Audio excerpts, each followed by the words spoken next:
Retour à la situation idéale pour filmer avec un super micro.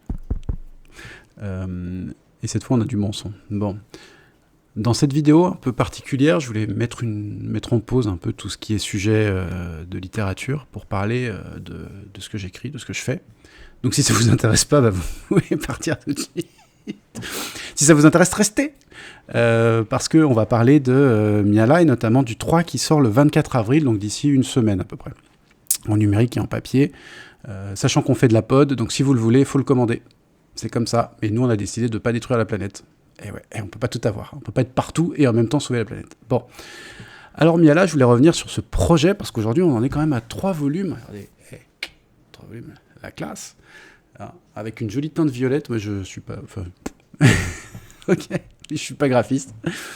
Et je voulais revenir sur l'origine du projet, et voilà, donc on va discuter de ça aujourd'hui. Alors au départ, c'était pas forcément un projet que j'avais imaginé, parce que... En fait, c'est né de deux projets différents. C'est né de Mon Donjon, Mon Dragon, pour ceux qui l'ont lu, je ne sais pas si vous vous en souvenez, mais à l'intérieur, je disais qu'un des personnages, un membre du bureau des développeurs, mourait. Voilà. Et juste, j'abordais ça comme ça d'un trait de ligne. Et je ne sais pas pourquoi, ce personnage-là, je me suis dit, mais où est-ce qu'il va, pourquoi, qu'est-ce qui s'est passé et tout, et ça traînait dans ma tête. Et de l'autre côté, j'avais travaillé sur un roman cyberpunk où il y avait un espèce de super soldat qui s'échappait comme ça de l'armée, et qui traversait Paris, et qui arrivait à faire du piratage, qui pilotait des drones, des trucs comme ça. Et le roman n'était pas génial. J'en avais parlé avec un pote auteur qui m'avait fait plein de remarques pour le corriger. Et il y en avait tellement que ça aurait été plus facile de tout réécrire. Ça arrive, c'est pas grave, mais c'est chiant quand même. Moi, je préfère quand on fait des corrections. Quand on réécrit tout, c'est un peu relou. Et donc là, le monde m'était resté en tête. Et je ne sais pas pourquoi, à un moment donné, les deux idées se sont agrégées. Et ça m'a donné envie d'écrire une histoire qui racontait la mort de ce personnage de nos jours, quoi. Et qui m'emmenait jusqu'à cet univers cyberpunk. Et pour faire ça, j'ai eu l'idée de travailler sur... la machine à café. Les aléas du direct. Normalement, on l'entend pas trop avec ce micro. J'ai eu l'idée de travailler par tranche de temps. C'est-à-dire, première tranche, de faire un plan temporel. Première tranche, on va bosser sur le personnage qui meurt. Deuxième tranche, sur sa fille qui grandit et qui s'appellera Miala. Troisième tranche sur une partie un peu cyberpunk, qui est le core game, enfin le core de l'histoire de Miala, core CORE. Et une dernière partie, que je ne vais pas vous raconter pour ne pas spoiler, mais qui était hyper intéressant. Et donc j'ai passé peut-être 2 ans à écrire cet énorme roman. Et c'était pas une bonne idée. On va y revenir. Et en fait, quand j'ai proposé ce roman à des relecteurs, ils m'ont dit non, c'est trop gros. Déjà, c'était un projet qui était hors norme. Même pour moi, en fait, j'étais pas assez expérimenté pour me lancer dans un tel truc. Et c'était trop en quantité. C'est-à-dire, quand on arrive au moment de la correction, il faut pouvoir tout mettre dans sa mémoire et puis traiter toute la timeline. Et là, il y avait trop de parties, trop de personnages, trop de machins. Et finalement, le trop de, on était un peu face au gâteau, au 1000 fois bon. Je sais pas si vous voyez le truc. Ça donnait quelque chose de trop lourd, en fait. Et ça avait beau être condensé, concentré, malgré tout, tout ensemble, ça marchait pas. Et c'est là où, en discutant avec ma future éditrice, on a eu l'idée de se dire, on va se concentrer sur la partie cyberpunk, en fait. Et puis on creusera le reste si ça marche. Alors, qu'est-ce que ça a donné ? On a l'espèce de Paris que j'ai conservé, on est donc en 2050. Je fais en sorte que le climat soit un personnage. C'est-à-dire, un coup, il va faire des pluies diluviennes, un coup, on aura une espèce d'horrible canicule. Donc on essaie de pousser les potards un peu là-dessus. Et puis on va mettre en place une société fracturée, ça je l'avais déjà construit un peu avant, avec d'un côté une espèce d'aristocratie, des consortiums. Alors je ne parle pas de corpo, je parle d'entreprise. C'est un peu l'idée. Avec des implants, et puis en même temps, je voulais qu'il y ait des implants qui soient un peu has-been, genre les implants cybernétiques, ouais, c'est pas ouf. Maintenant, on a préféré les bio, les implants bio. Mais les implants bio, ils ont quand même des mauvaises des mauvais à côté, il faut manger plus parce qu'on consomme plus de kilocalories, alors que les implants cybernétiques, on est obligé de les recharger, un peu comme notre smartphone, vous avez votre bras, et puis quand la batterie elle HS, ça marche plus. Et je trouvais ça fun, en fait. Je trouvais ça rigolo d'avoir une espèce de technologie futuriste à moitié merdique. Ça crée du lore, ça a créé des problèmes pour les personnages, et c'est cool.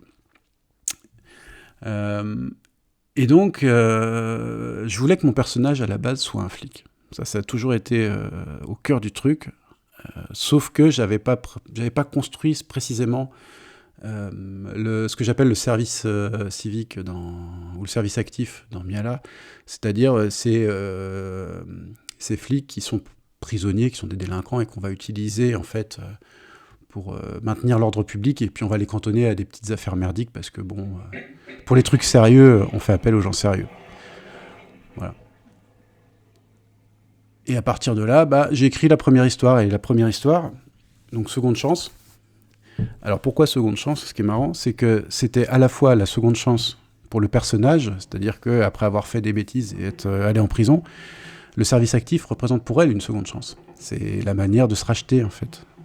Et pour moi, c'était une seconde chance au niveau pro, parce que je sortais de 6-7 ans sans rien avoir sorti, et parce que j'avais eu un second enfant, et que c'est pas toujours facile d'écrire quand on a plein d'enfants. Donc la vraie vie m'avait fait mettre en pause, en tout cas pendant une partie de mon temps, l'écriture. Et donc c'est une seconde chance pour elle et pour moi. Et donc ça s'est bien goupillé. Alors, aujourd'hui, l'aventure, donc ça fait 3-4 ans qu'elle dure, et 4 ans, ouais. On en a 3 tomes.